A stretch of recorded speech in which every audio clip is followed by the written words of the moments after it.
We have all been there. You hand someone a gift. They open it, and then you see it. That look, the forced smile, the eyes that say everything the mouth won't. And then comes the polite, "Oh, you really shouldn't have." Giving gifts is supposed to be one of the most joyful things we do. But honestly, it can also be incredibly stressful. What do they actually want? Is this too expensive? Not expensive enough. Is a candle too impersonal? Will they re-gift it? Hi, I'm Nina, and today we are ending that stress for good. We are going to break down the unspoken rules of gift giving. The etiquette, the culture, the golden questions you need to ask before buying anything. By the end of this episode, you will know exactly how to give thoughtfully, appropriately, and confidently for any occasion. Let's dive in. But before we start, if you are learning English and you want content that actually sounds like real life, this channel is for you. Hit that subscribe button and give this episode a like. It helps more people find us, and trust me, they need this episode too. Okay, let's talk gifts. The golden questions. How to give thoughtfully. First things first. What does it mean to give a gift thoughtfully? Here is something important to understand right away. Thoughtful giving is not about the price tag. It is about intention. It is about showing someone that you see them. Before you open your wallet or start looking online, ask yourself 3 golden questions. Golden question number 1, what are their current interests or immediate needs? Not what they liked 5 years ago, right now. Today, golden question number 2, does this gift reflect my relationship with them? A gift for your boss should feel very different from a gift for your best friend. Golden question number 3, will this create a burden? Think about it. A plant that needs daily watering might stress out someone with a busy schedule. A huge, bulky item might be a nightmare in a tiny apartment. A truly thoughtful gift bridges the gap. It says, I know you, I care about you, and I paid attention. Store-bought versus handmade. Which is better? Now, let's talk about the classic debate. Store-bought versus handmade. Which one wins? The honest answer? Both of them. Depending on the situation. Store-bought gifts are excellent for professional relationships. Think, a coworker, your boss, an acquaintance you don't know super well. They are also perfect when someone has specifically asked for a certain item. Store-bought gifts offer polish and precision.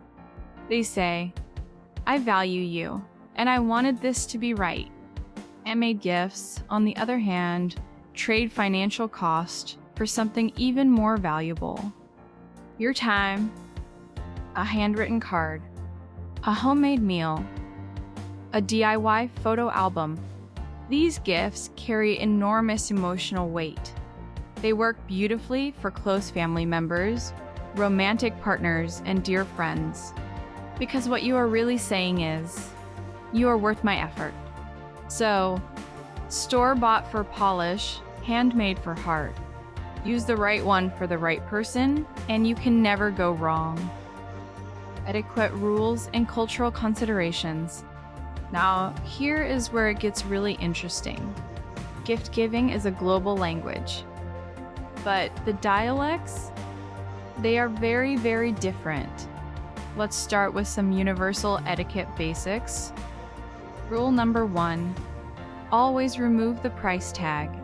Unless it is clothing or technology, where the person might need the receipt to exchange sizes or return the item. When in doubt, include a gift receipt. It is thoughtful, not tacky.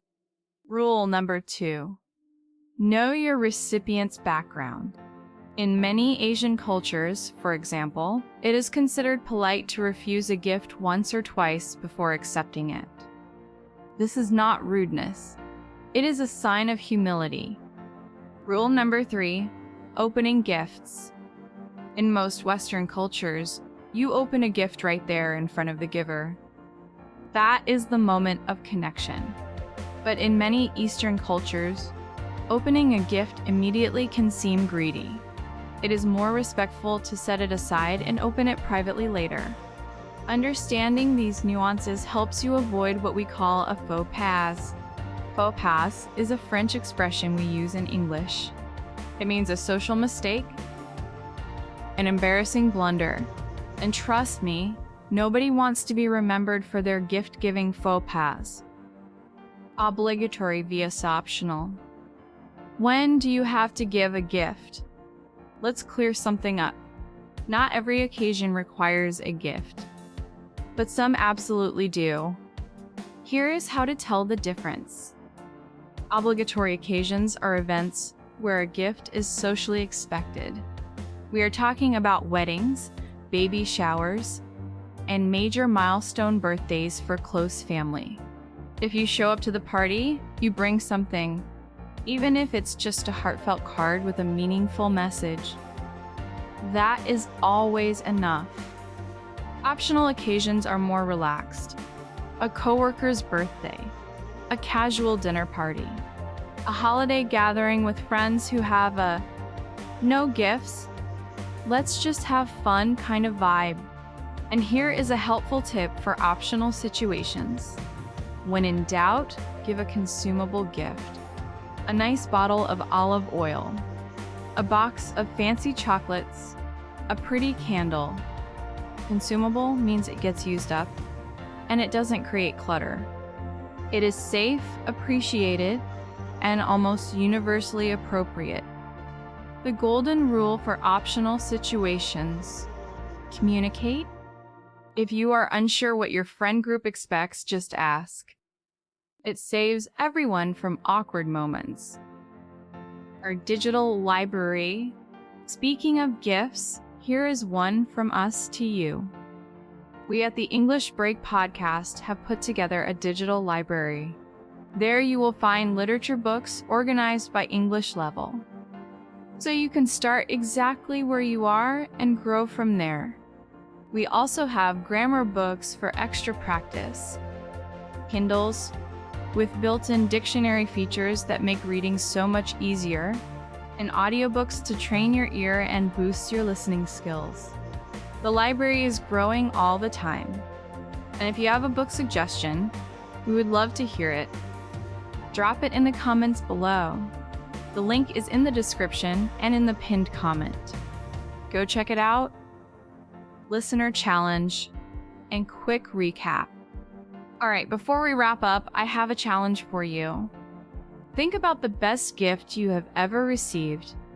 Not necessarily the most expensive one, the most meaningful one. Leave it in the comments below. Before I let you go, let's do a quick recap. First, ask the 3 golden questions before choosing any gift. What do they need? Does it fit our relationship? Will it create a burden? Second, choose store-bought for polish and handmade for heart. Third, learn the etiquette rules for the culture you are gifting in. Remove price tags.